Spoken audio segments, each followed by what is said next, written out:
আজকের যে ঘটনাটি আপনাদের সাথে শেয়ার করব সেটি হচ্ছে লাশবাহী অ্যাম্বুলেন্সের একটি ঘটনা। সেই ঘটনাটি আমি শুনেছিলাম আমার এক প্রতিবেশী বড় ভাইয়ের কাছ থেকে। সে তার এক বন্ধুর থেকে ঘটনাটি কালেক্ট করেছিল। তো যদি কথার মাঝে কোনো ভুল ত্রুটি হয়ে থাকে বা হয়ে যায়, ক্ষমার দৃষ্টিতে দেখবেন। কথা না বাড়িয়ে চলুন মূল ঘটনাতে চলে যাওয়া যাক। ঘটনাটি আমি যখন অ্যাম্বুলেন্স চালাই তখনকার একটি ঘটনা। আমি বরাবরের মতোই সবসময় অ্যাম্বুলেন্স চালিয়ে লাশ এখান থেকে ওইখানে নিয়ে যাই। আমার কাজই হচ্ছে লাশ তাদের হসপিটাল থেকে লাশ নিয়ে তার প্রিয়জনের কাছে পৌঁছে দেওয়া। তো সেই দিনও তার ব্যতিক্রম হয়নি। আমি সারাদিন কোনো ট্রিপ পাইনি, মানে কোনো ভাড়া পাইনি। ভাড়া না পাওয়ার কারণে আমি সন্ধ্যায় আমার কোয়ার্টারে গিয়ে আমি শুয়ে থাকি। খাওয়া দাওয়া শেষ করে শুয়ে থাকি। তো প্রায় রাতের 12টা কি 11টা হবে। এমন সময় আমাকে হসপিটাল থেকে কল দেওয়া হলো যে একটি সুইসাইডকৃত লাশ, সেটা পোস্টমর্টেম করা হয়েছে। এখন সেটা তার দেশের বাড়িতে, মানে গ্রামের বাড়িতে পৌঁছে দিয়ে আসতে হবে। তো সারাদিন কোনো ভাড়া পাইনি। ফোন পাওয়ার সাথে সাথে আমি 4-5 না ভেবে আমি রেডি হয়ে চলে যাই লাশটি নিয়ে যাওয়ার জন্য। আমি গিয়ে দেখি যে ওইখানে শুধু আমার একাই যেতে হবে। এই লাশটির পরিবার কেউ আসেনি, পোস্টমর্টেম করেছে। তো লাশটি নিয়ে আমার একাই যেহেতু যেতে হবে, আমি তাদের বাড়ির কারো নাম্বার নিয়ে নেই।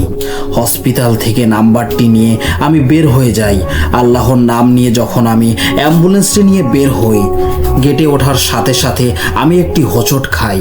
তো হোঁচট খাওয়ার পরেই আমি কিছুক্ষণ দাঁড়াই। আসলে বলা আছে যে কোথাও হোঁচট খেলে সেখানে দাঁড়াতে হয়, না হলে অশুভ কিছু হয়। তো সেটা শুনেছি, কখনো বিশ্বাস করিনি। সেদিন আমার সাথে সেই ঘটনাটি ঘটে।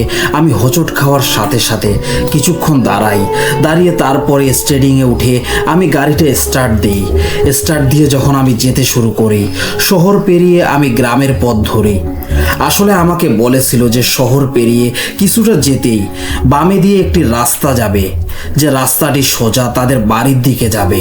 আমাকে যেভাবে তারা ঠিকানা দিয়েছে আমি ঠিক সেই জায়গায় গিয়ে দেখি বামে একটি রাস্তা গেছে। সে রাস্তাটি পুরোপুরি জঙ্গল দিয়ে ঘেরা, গাছগাছালি, বাঁশঝাড় আর বিভিন্ন বড় বড় গাছ দিয়ে জঙ্গলের মতো। তো ওইখান দিয়ে আমার যেতে হবে। আমি ফোন দিলাম যে হ্যাঁ, একটা রাস্তা পেয়েছি, বাম দিক দিয়ে আসবো। তারা বলল যে হ্যাঁ, এই রাস্তা দিয়ে সোজা আসতে থাকেন। প্রায় 4-5 কিলোমিটার আসার পরেই আমাদের বাড়ি। ডানে বা বামে কোথাও যেতে হবে না। তো আমিও তার কথা মতোই কিছু না বলেই আমি ফোনটা কেটে দেই। ফোনটা কেটে দিয়ে আবার গাড়ি স্টার্ট দেই। গাড়ি স্টার্ট দিয়ে সোজা যেতে থাকি। আমার সামনের হেডলাইট জ্বালিয়ে আমি যেতে থাকি। যখন আমি যেতে থাকি, সামনে অনেকগুলো বাঁশঝাড়, আর আমি ফিল করতে থাকতেছিলাম গাড়ি চালানোর সময় যে কোনো বাতাস নেই। তারপরও বাঁশঝাড়গুলো কেন জানি নড়ছে, বাস এদিক থেকে ওই দিকে সরে যাচ্ছে, এরকম মনে হচ্ছিল আমার তখন। আমি গাড়ি চালানোর সময় আমার ডান বাম সব দিকে আমি খেয়াল রাখলাম, কারণ এগুলো খেয়াল রাখতে হয়। তো আমি যখন ডান দিকে তাকাই, দেখি যে হ্যাঁ, গাছগুলো নড়ছে, তবে কোনো বাতাস নেই। এরকম ডান আর বাম দিকে দেখতে গিয়ে হঠাৎ সামনে একটি যুবতী মেয়ে আমার গাড়ির সামনে এসে পড়ে যায়।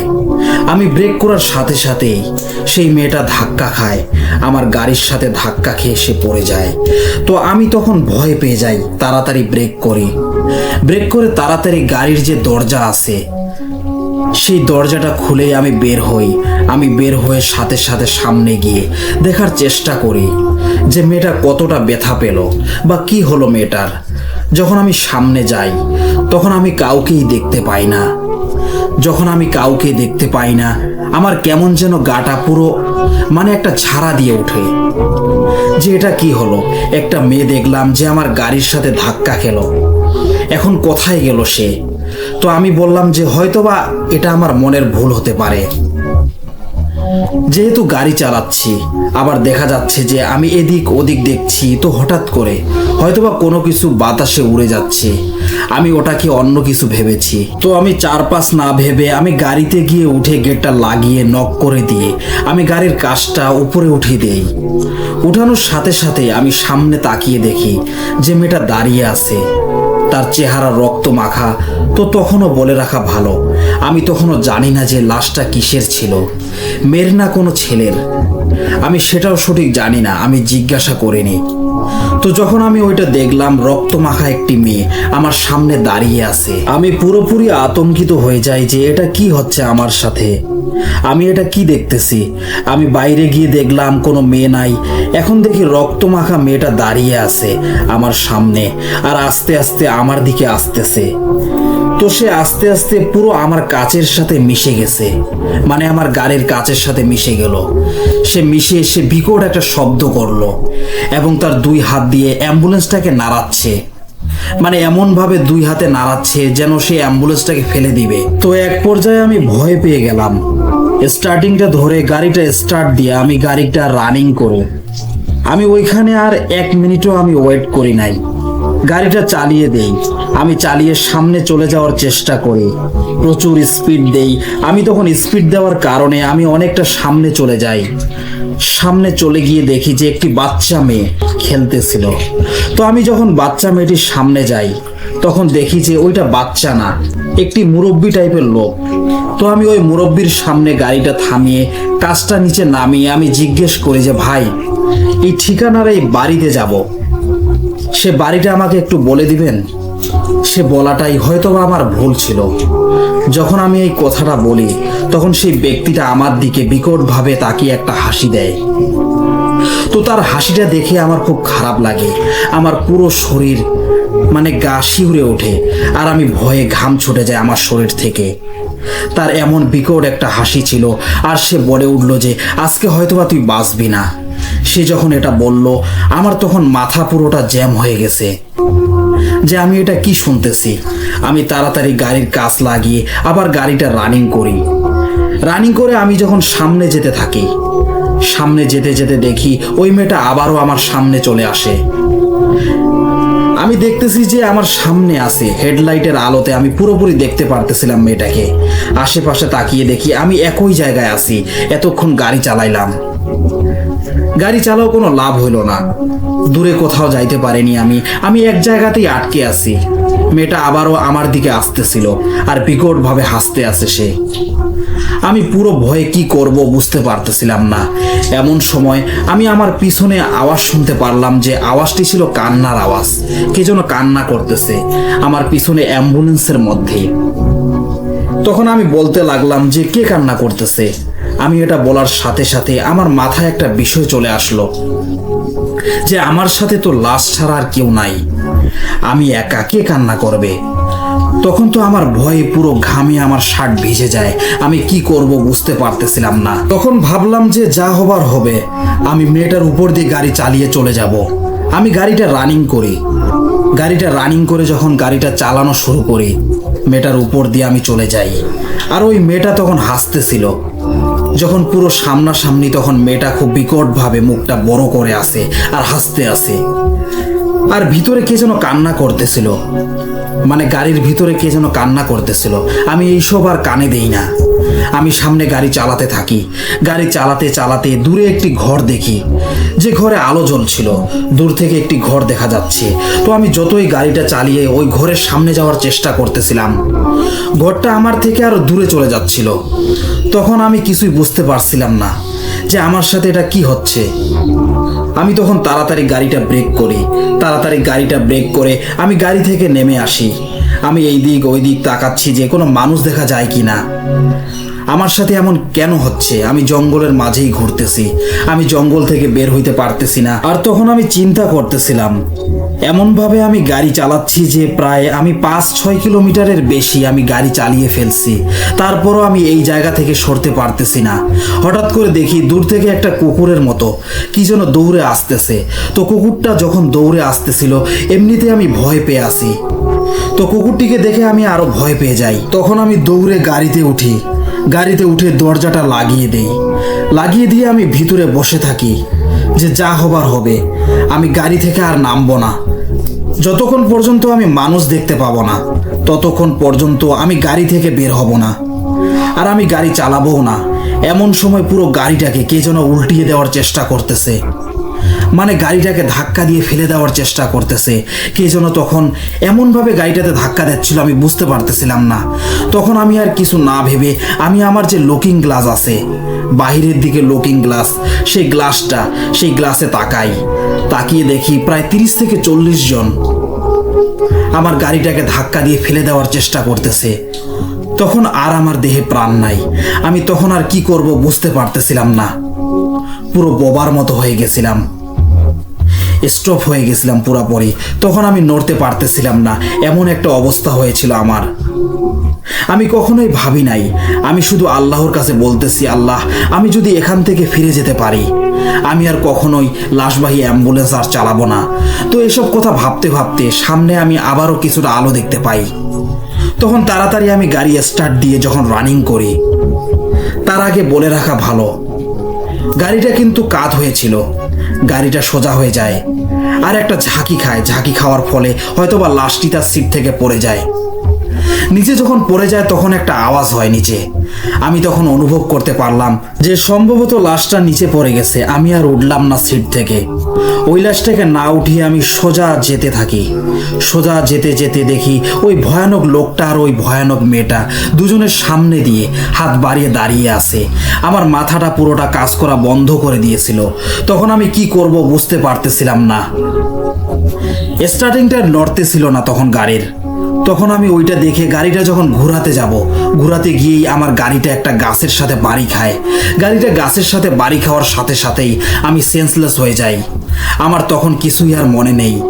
তো যখন আমার সেন্স ফিরে, আমি যখন আমার জ্ঞান ফেরা দেখি, তখন আমি তাকিয়ে দেখি যে প্রায় সকাল হয়ে গেছে।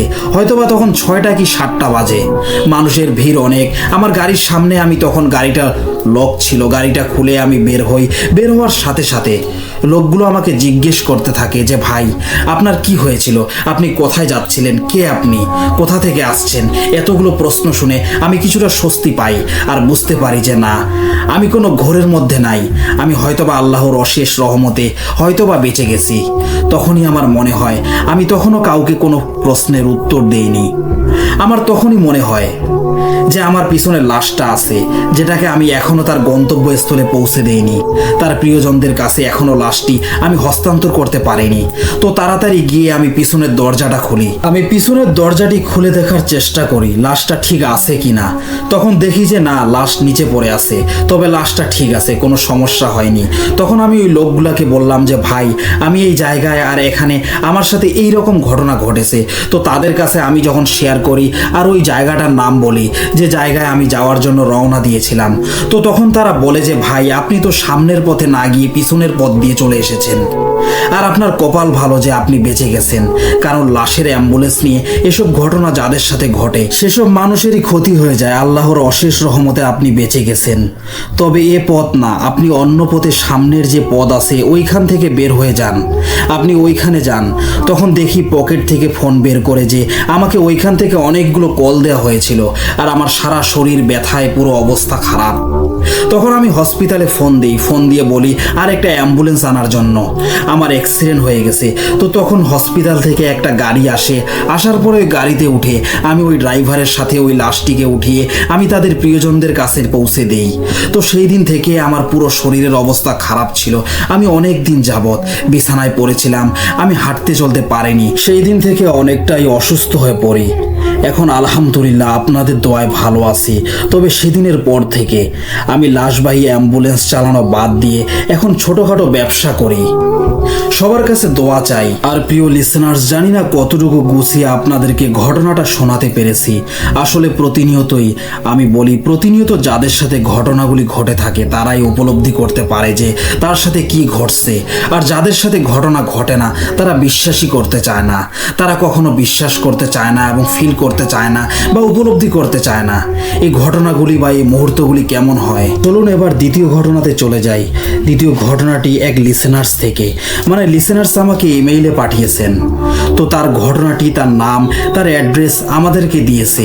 এই প্রথম কোনো লিসেনার্স আমাকে ইমেইল করে তার ভৌতিক ঘটনা আমাকে পাঠিয়েছে। আমি একজন কুয়েত প্রবাসী। কিছুদিন আগে দেশে ছুটি কাটাতে এসেছিলাম।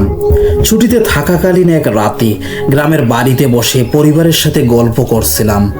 সেদিন হঠাৎ আমার ছোটবেলার এক আত্মীয় রশিদ কাকা আমাকে একটি ভয়ঙ্কর এবং অদ্ভুত ঘটনা শোনালেন, যেটা ঘটেছিল ওনার বাবার জীবনে। ঘটনাটি ছিল এতটাই ভীতিকর, এতটাই অদ্ভুত যে আমার গায়ের লোম খাড়া হয়ে গিয়েছিল। আজ আমি সেই ঘটনাটাই আপনাদের বলতে যাচ্ছি। ঘটনাটি উনি যেভাবে বলেছিলেন আমি হুবহু সেভাবে বলার চেষ্টা করছি। রশিদ কাকার বাবা ছিলেন একজন প্রভাবশালী সম্মানিত ব্যক্তি। বিশাল সম্পত্তির মালিক ছিলেন তিনি, এবং এই সম্পত্তিগুলো পেয়েছিলেন তার বাবার কাছ থেকে, মানে কাদের দাদা। কাদের দাদার বাবা ছিলেন এলাকার বড় জমিদারদের একজন। কাদের দাদা কিশোর বয়সে বিয়ে করেন এবং পরবর্তীতে পারিবারিক কারণে বা ব্যক্তিগত সমস্যা থেকে তিনি দুইটা বিয়ে করেন। প্রথম স্ত্রীকে তালাক দিতে হয় তাকে। দ্বিতীয় স্ত্রীর সংসারে তিনি সুখে ছিলেন। সেখানে ছিল 3 ছেলে ও 2 মেয়ে, সব মিলিয়ে মোটামুটি পরিপূর্ণ পরিবার। এই পরিবারের সকল সদস্যদের বিয়েও হয়ে যায়, শুধু ছোট ছেলে ছাড়া। সব কিছু ভালোই চলছিল, তবে 90 দশকের মাঝামাঝি হঠাৎ এক অদ্ভুত সময় শুরু হয়। পরিবারের সদস্যরা একে একে ছোটখাটো অসুস্থতায় ভুগতে শুরু করে। কারো মাথা ব্যথা, কারো পেট ব্যথা, কেউ জ্বরে ভুগছে। প্রথমে মনে হয় সাধারণ অসুস্থ, তাই তারা ডাক্তার দেখায়, ওষুধ খায়, কিন্তু কোনো ওষুধেই কাজ হচ্ছিল না। সবচেয়ে ভয়ের বিষয় ছিল সবাই অদ্ভুত অদ্ভুত স্বপ্ন দেখতে লাগলো। কারো স্বপ্নে সে পানিতে ডুবে যাচ্ছে, কাউকে সাপে কাটছে, কেউ হারিয়ে যাচ্ছে গভীর অরণ্যে। কাদের দাদার নিজের শরীরটাও যেন প্রতিদিন ভারী হয়ে যাচ্ছিল। মাঝে মাঝে মনে হতো কারো উপস্থিতি আছে, যেন কেউ তাকে অনুসরণ করছে। শীতকাল ছিল তখন। কাদের দাদার বিশাল সম্পত্তি ছিল। এই শীতের মৌসুমে কাদের দাদার বিশাল সবজি খেতে প্রচুর ফসল হয়েছিল। মূলা, বাঁধাকপি, শিম, গাজর সবকিছুই প্রচুর ফলেছিল। এই ক্ষেতের দেখাশোনা করতেন 2 জন শ্রমিক, যারা বরাবরই বিশ্বস্ত ছিল। একদিন সকালবেলা এক শ্রমিক এসে কাদের দাদাকে বলে, চাচা, মনে হয় কেউ আমাদের সবজি চুরি করছে। অনেক জায়গায় দেখি সবজি নাই, আর কিছু জায়গা পুরো এলোমেলো। মনে হয় কেউ রাগে সবগুলো ছুঁড়ে ফেলেছে। কাদের দাদা প্রথমে বলেন হয়তোবা শিয়াল বা কুকুর করেছে, তবে পরদিনও একইভাবে ক্ষেত নষ্ট হয়, এবং পরের দিনও। তখন কাদের দাদা নিজেই সিদ্ধান্ত নেন পাহারা দেবেন তিনি একাই। স্ত্রী বলেন ছোট ছেলেকে সাথে নাও, কিন্তু ক্ষেত ঘরের কাছেই। তাই তিনি বলেন না, আমি একাই যাব। কুয়াশাচ্ছন্ন শীতের রাত, আকাশে হালকা চাঁদের আলো, চারপাশ নিস্তব্ধ। কাদের দাদা এক হাতে হারিকেন, অন্য হাতে লাঠি নিয়ে মসজিদের পাশের জায়গায় বসেছিলেন। হঠাৎ খেয়াল করেন ক্ষেতের ভিতর দিয়ে একটা কালো ছায়া চলাফেরা করছে। চাঁদের আলোতে পরিষ্কার বোঝা না গেলেও মনে হলো একটা মানুষ, মাথা থেকে পা পর্যন্ত কালো কাপড় পরা। তিনি হারিকেনের আলো নিভিয়ে দেন, যেন অচেনা আগন্তুক টের না পায়। তারপর ধীরে ধীরে লাঠি হাতে এগিয়ে যান আর বলতে থাকেন, কে রে, কেন আমার ক্ষেত নষ্ট করিস? কোনো উত্তর নেই। আবার বলেন, চুরি করিস? আবার উত্তর নেই। ঠিক তখনই গভীর ভীতিকর এক গলা ভেসে আসে, আমি কে তা জানতে চাস? কাদের দাদা মুহূর্তে আতঙ্কিত হয়ে পড়েন। এমন গলা কখনো শোনেননি। তারপরও সাহস করে বলেন, জানতে চাই কে তুই? আবার সেই গম্ভীর গলা আসে, জানতে চাস? কিন্তু আমি তোকে এখনই বলবো না, তবে তোর সঙ্গে দেখা হবেই, আজ হতেই হবে।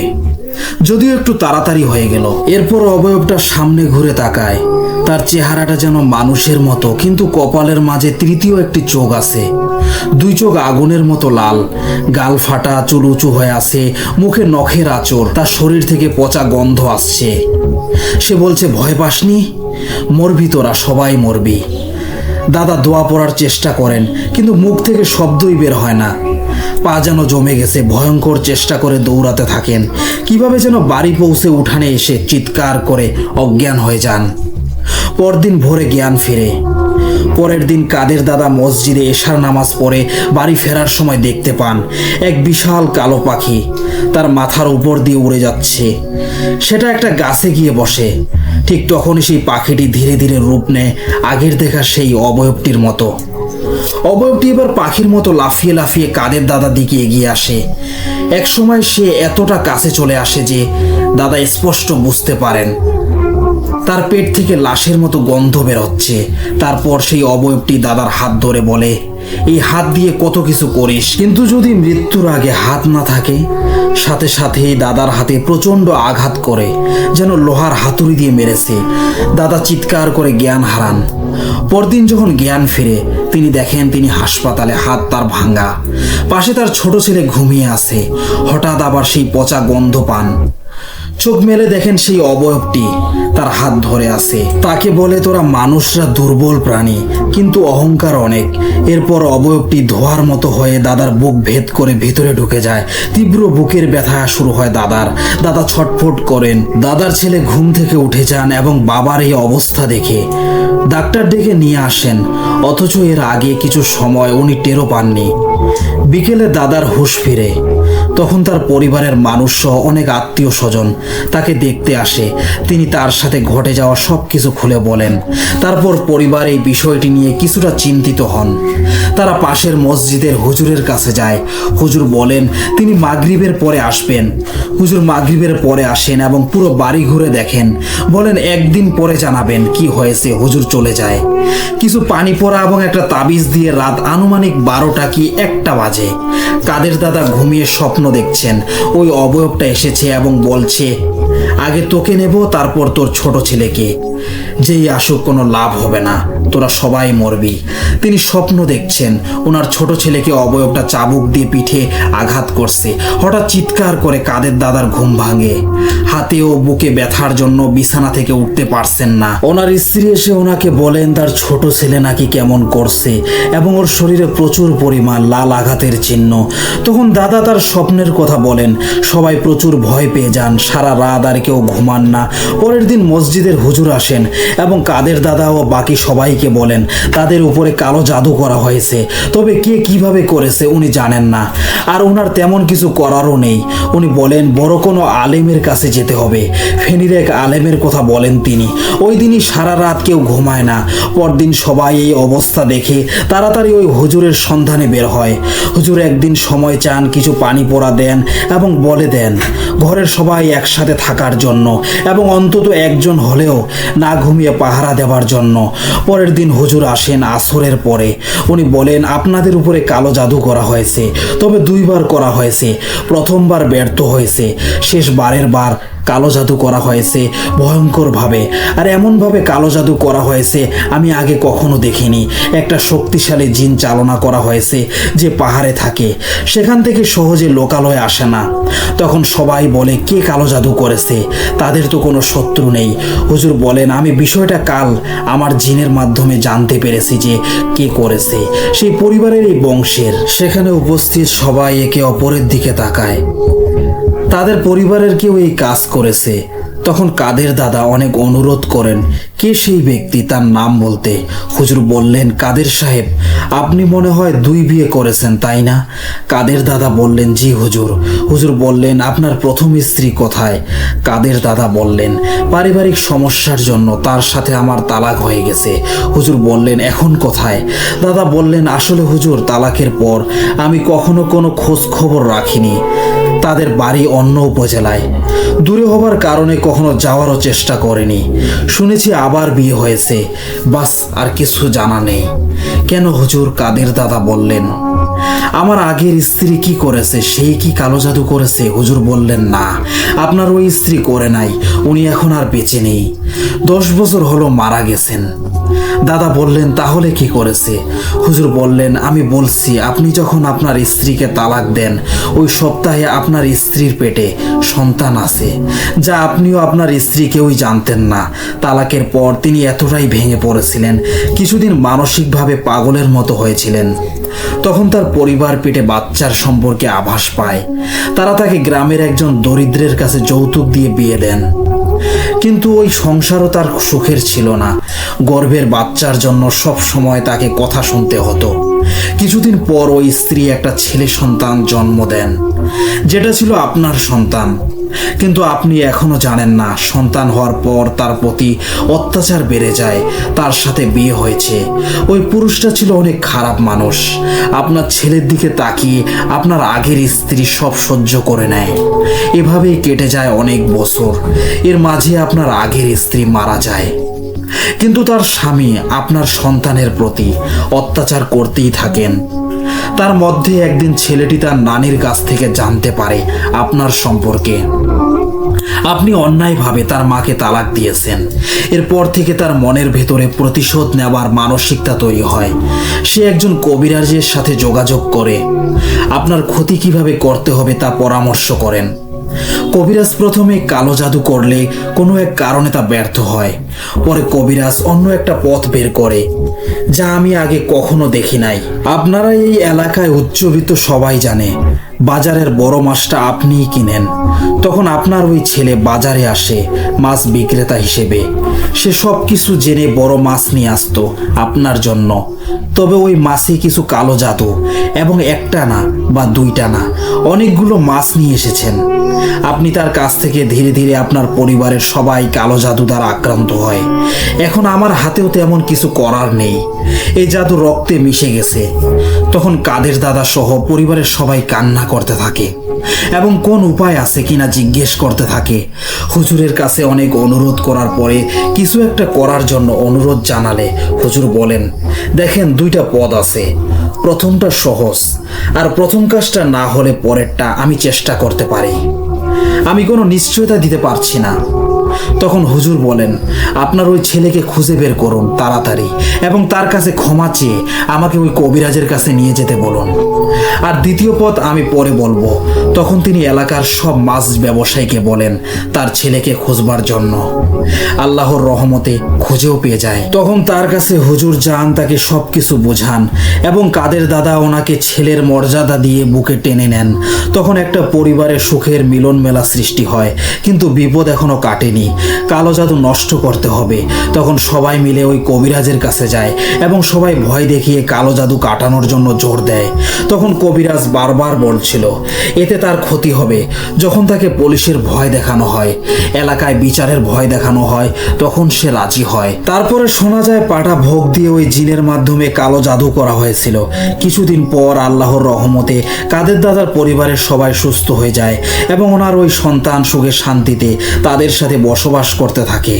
এই ছিল ঘটনা। লিসেনার্স, এবার আমরা পরের ঘটনায় চলে যাব। আর এই ঘটনাটি লিখে পাঠিয়েছেন জান্নাতুল ফেরদৌস।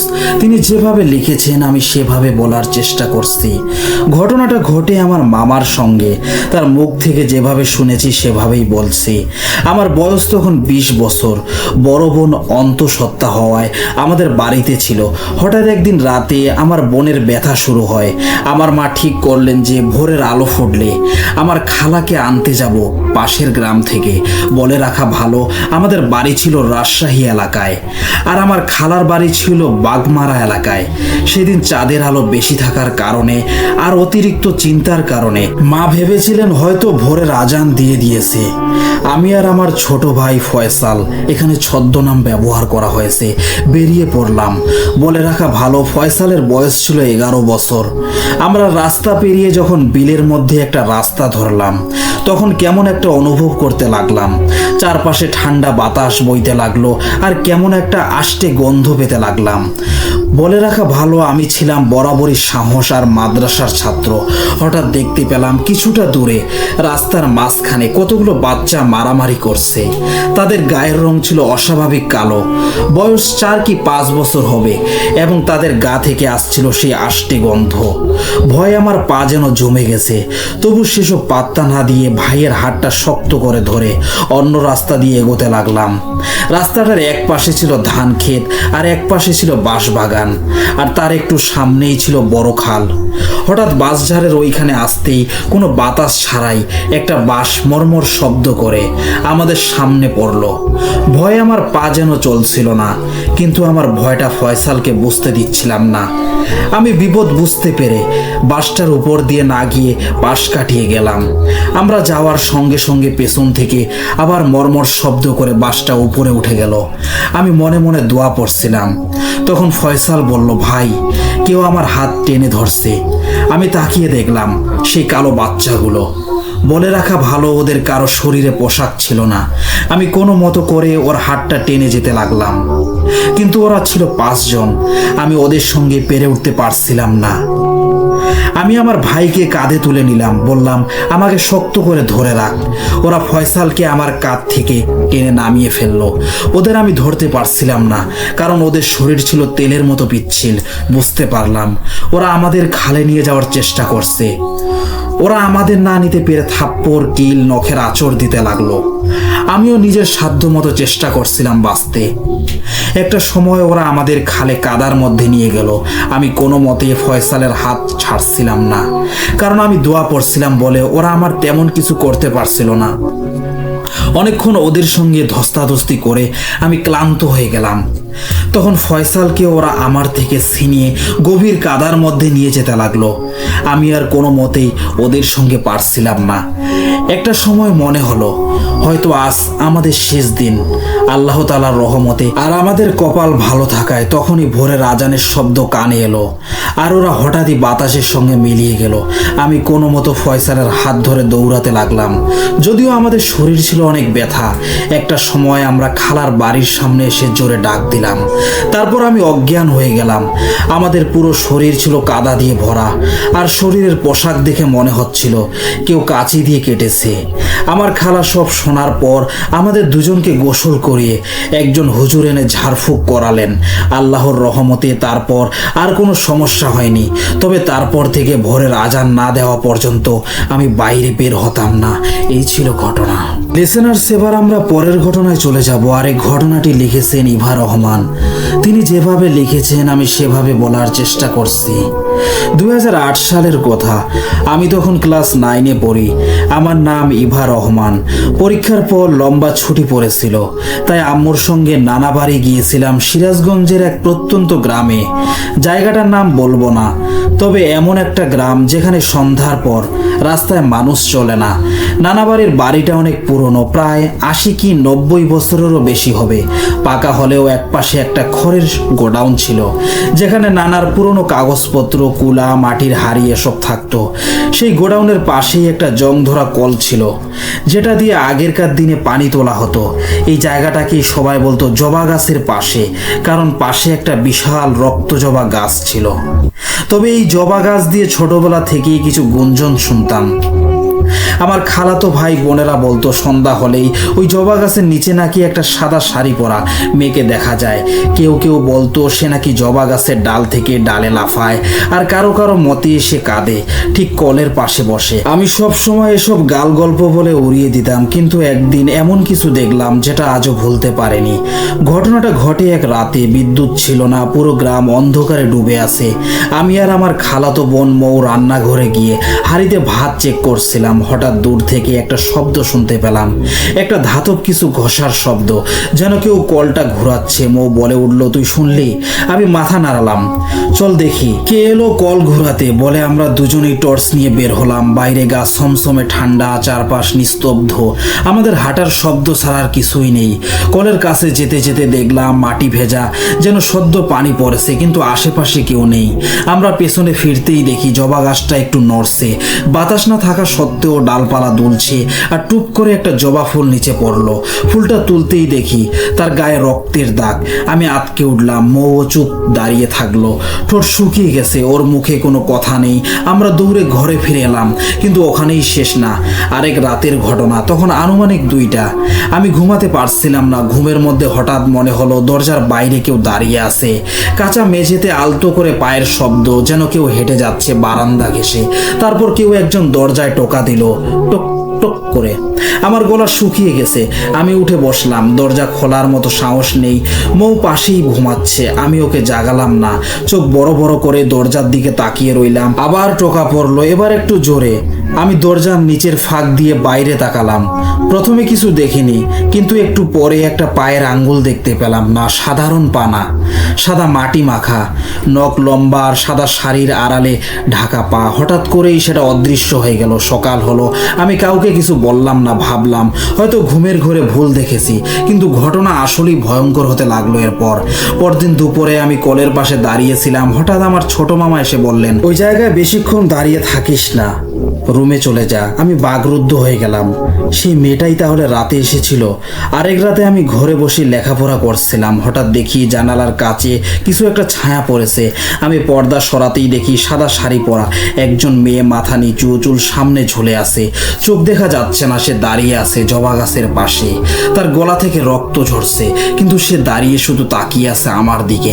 আমি দৌড়ে গিয়ে দরজা আটকে দিলাম। কান্না পাচ্ছিল, শরীর ঘেমে উঠল। তারপর আবার সেই শব্দ টুক টুক করে। সকালে যখন বিদায় নিয়ে বাড়ি চলে এলাম, আমি আর কখনো নানা বাড়ি যাইনি। এই ছিল আমার জীবনের ছোট্ট ঘটনা। লিসেনার্স, আজকের মতো এখানেই শেষ। ঘটনাগুলো ভালো লেগে থাকলে অবশ্যই লাইক করবেন এবং সাথে কমেন্টের মাধ্যমে জানাবেন ঘটনাগুলো আপনাদের কেমন লাগলো, এবং সাবস্ক্রাইব করতে ভুলবেন না। অনেক ধন্যবাদ আপনাদের সবাইকে এতক্ষণ ধৈর্যের সাথে শুনে থাকার জন্য।